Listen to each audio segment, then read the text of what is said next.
Welcome to EPG Pathshala. I am Dr. Shoma Chaudhary Lahiri and I teach sociology at St. Xavier's College, Kolkata. Today I'll be talking to you about environmental movements in India, which forms a module of the larger paper on social movements in India. Now, the objective of this module would be to look at the various forms of environmental movements and the shifts in the nature of environmental movements in India since the time of its emergence.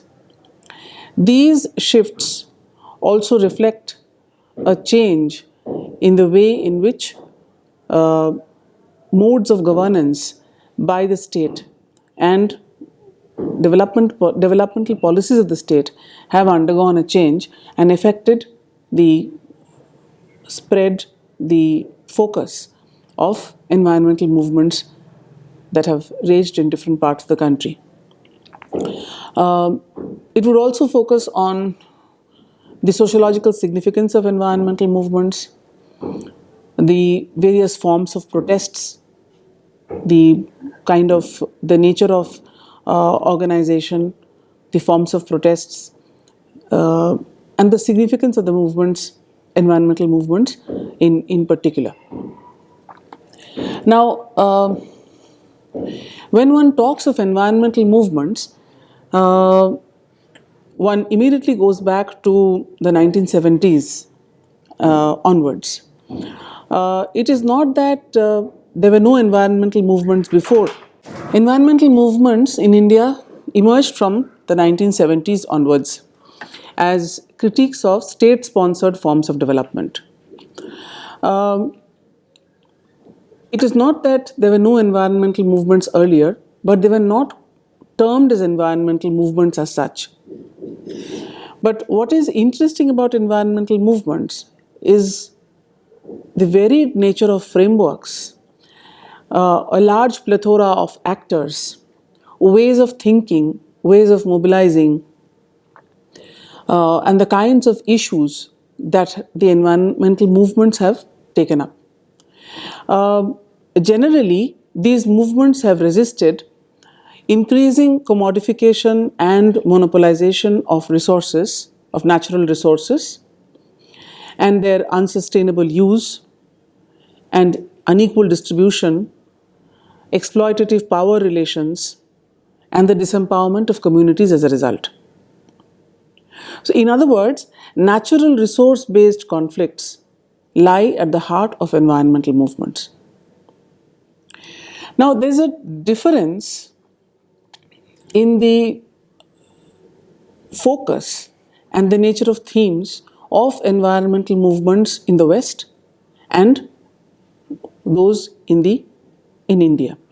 Now, in the West, environmental movements have generally engaged themselves in bringing to the fore issues of conservation, issues of quality of life, generally what are termed as post-materialist values. They have been largely termed as niche and elitist in character as a result.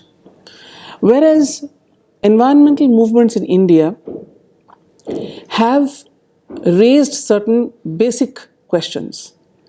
They have protested against unsustainable resource use, which has implicated people from the upper classes as much as the state, and the impact of such developmental policies on different categories of people, namely tribals, peasants, forest dwellers, fishermen, and so on, workers, and so on. Therefore, though environmental movements have not been limited, the issue of environment cannot be sort of restricted to a particular class. The effect of environmental degradation has been felt more acutely by a certain section of people, namely the poor, people who are more who are closer to the environment, in the sense that they are more dependent on the environment for the sake of livelihood.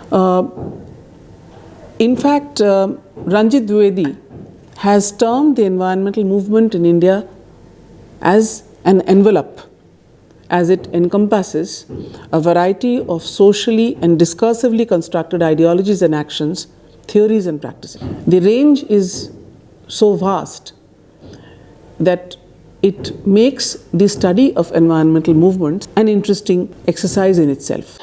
Environmental movements in India in the colonial period, as I have earlier mentioned, were not known as environmental movements. However, the policies of the colonial state to use the indigenous resources, or to use resources available, natural resources, in an intensive manner, led to the curtailment of the customary rights of people over these resources. They restricted access to forests, access to common property resources, access to forest produce, access to common land, and this led to prolonged fights and social conflicts, initially in the form of peasant rebellions,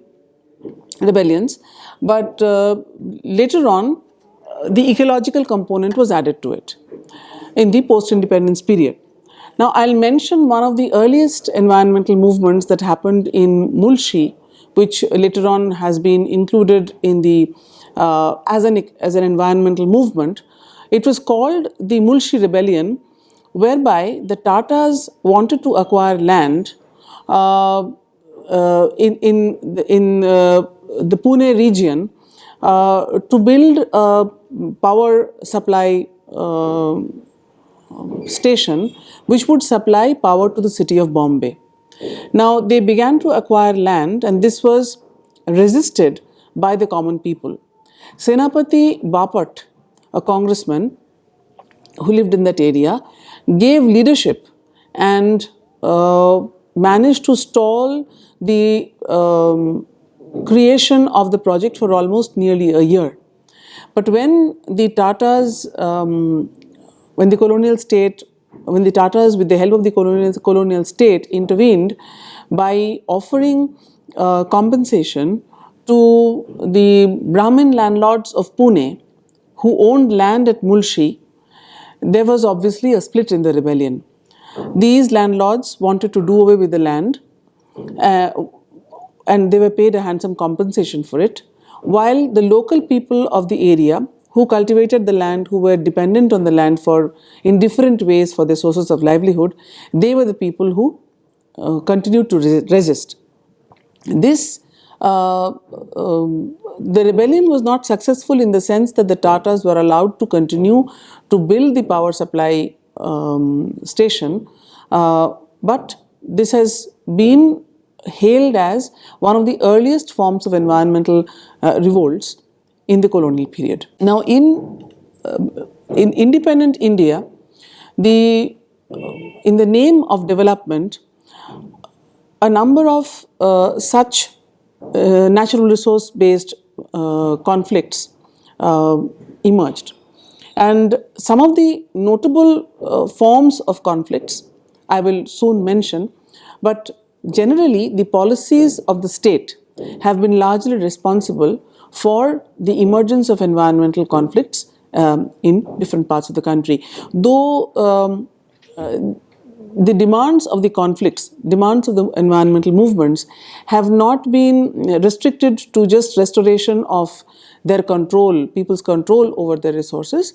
They have raised much more basic questions about resource use, about alternative forms of development, about the rapacious policies of the state, and so on. In the context of globalization, one witnesses different kinds of mobilization around the issue of environment, but these have happened because of the withdrawal of the state from and allowing private capital to invest in people's lands mounting an increasing assault on nature and natural resources with a complete disregard of the people who are dependent on such resources. And therefore, this has led to environmental conflicts in different parts of the country, especially in Orissa, around Orissa, Jharkhand, and other areas around mining, around water, around unsustainable use of forest resources, and so on. I'll talk about three forms of conflicts in this module. Conflicts over forests, conflicts over mining, mineral resources, and conflicts over water resources. Now, if one were to talk of forest-based conflicts, traditionally forests have supported communities. The idea that forests have emerged at the interstices of civilization, and the outskirts of human settlements, is not completely true. In fact, forests themselves have housed different kinds of communities, and conflicts over forests have largely been around access to forest produce, minor forest produce, fuel, firewood, etc., on which people are sort of dependent on a day-to-day basis. Now, acquisition of forests on one hand, clearing up forests, and a shift to commercial forestry on the other by the state has deprived the communities not only access to forest and forest produce, but it has also affected their survival.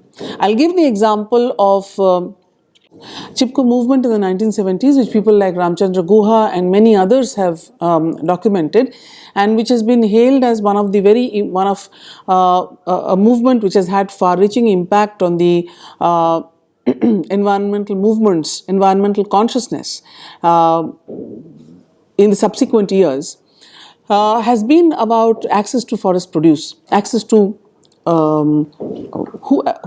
who uses the forests and for whose benefits, who sacrifices the resources and for whose benefits. The controversy was around the dissatisfaction of the hill peasantry in the Uttarakhand region over giving away the right to use the woods from trees to a sports company, depriving them of this right. The women of the region brought in a different perspective to the movement altogether.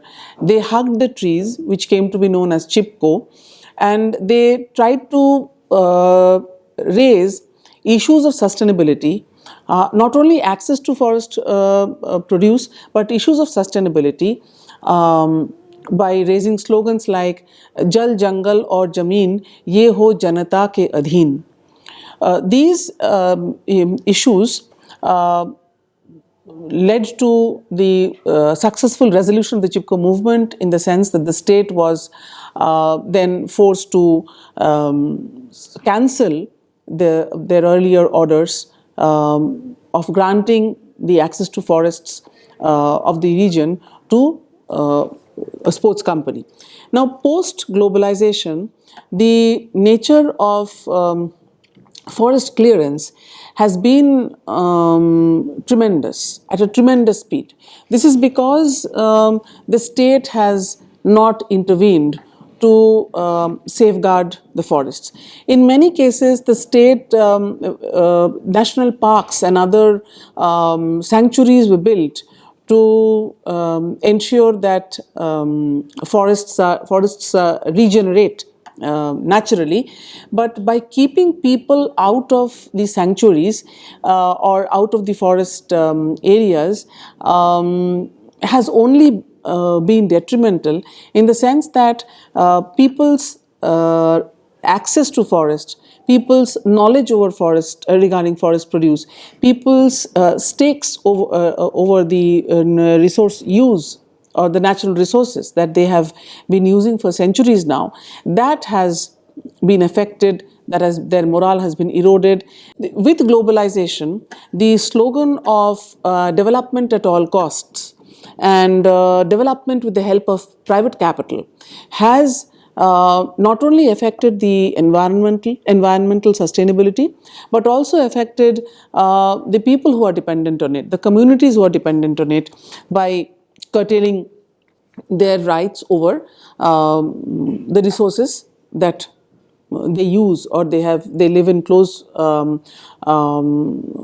contact with, namely in the Himalayas, Central Indian region, Western Ghats, and such other places, and have caused a lot of environmental damage. While some of these efforts, for example, in the Central Indian region of the Doon Valley, some of these efforts could be stopped by the intervention of the Supreme Court.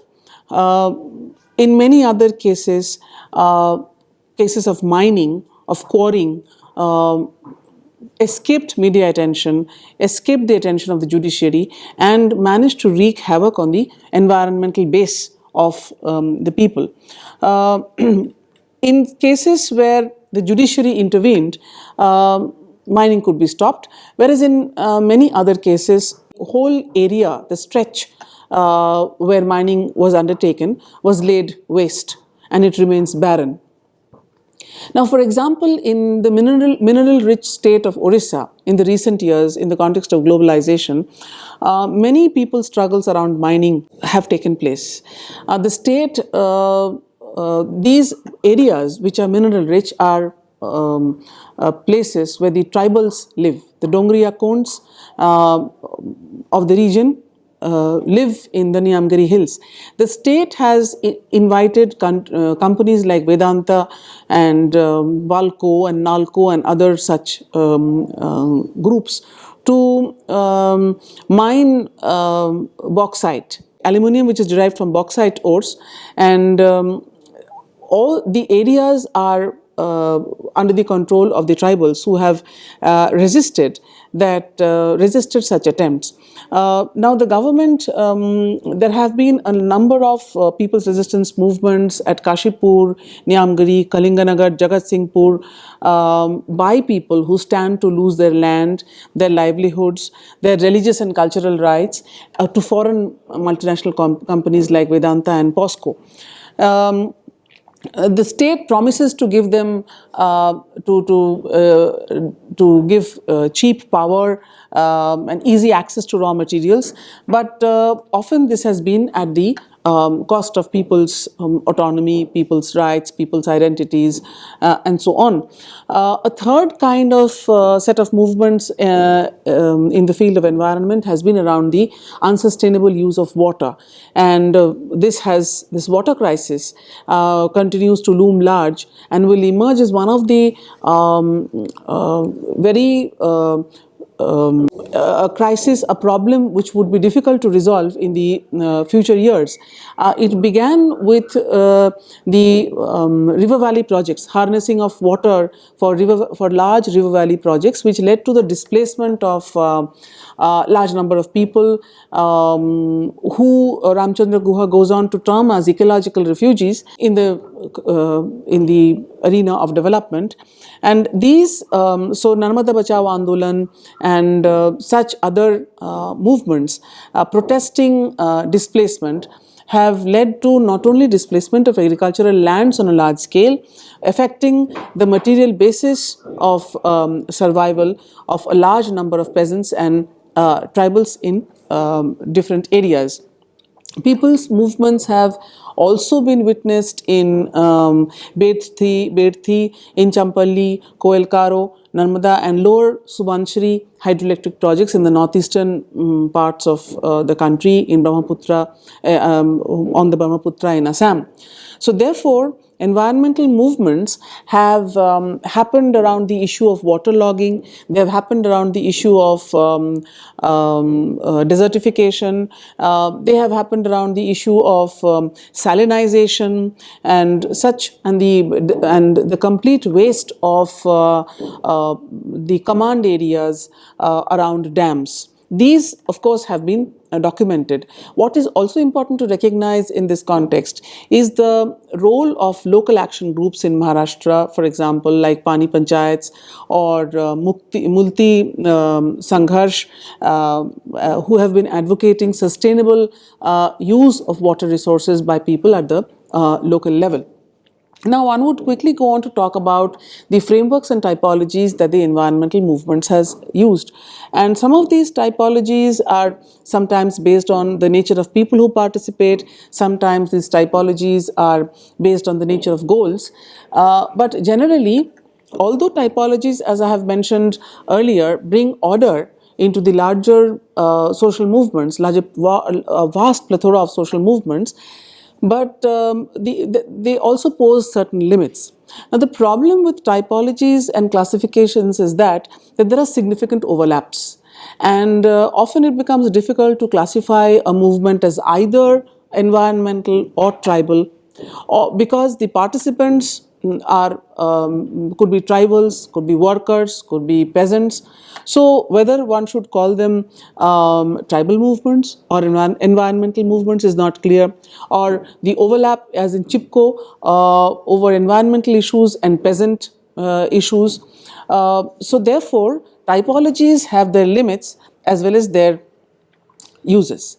Now, another important aspect to consider about environmental movement is the multiplicity of strategies of protest that environmental movements have used.